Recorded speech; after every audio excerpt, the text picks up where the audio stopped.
Today we'll be sorting league players from least toxic to most toxic. And we'll start with Bjergsen.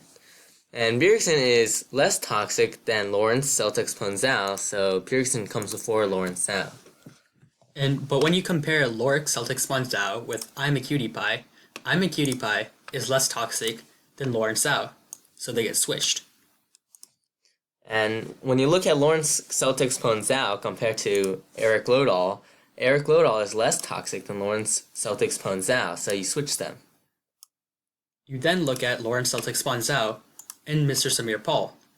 Lawrence Celtics Ponzao is less toxic than Mr. Paul, so he stays.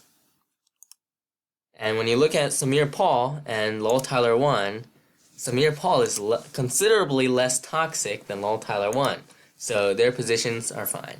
Finally, you look at Gabriel Naval and Lol Tyler 1. Gabriel Naval is less toxic than Lol Tyler 1, so you switch them. You then go back all the way to the top.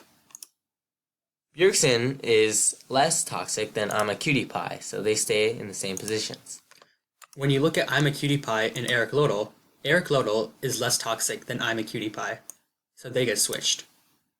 Then you look at I'm a Cutie Pie and Celtics Ponzao. I'm a Cutie Pie is less toxic than Lawrence Zhao, so they're fine. When you look at Lawrence Celtics Ponzao and Mr. Paul, Lawrence Celtics Ponzao is less toxic than Mr. Paul, so he stays. Mr. Paul is also less toxic than Gabriel Naval, so they stay as well.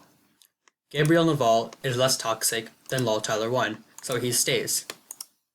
The players are now sorted from least toxic all the way to most toxic.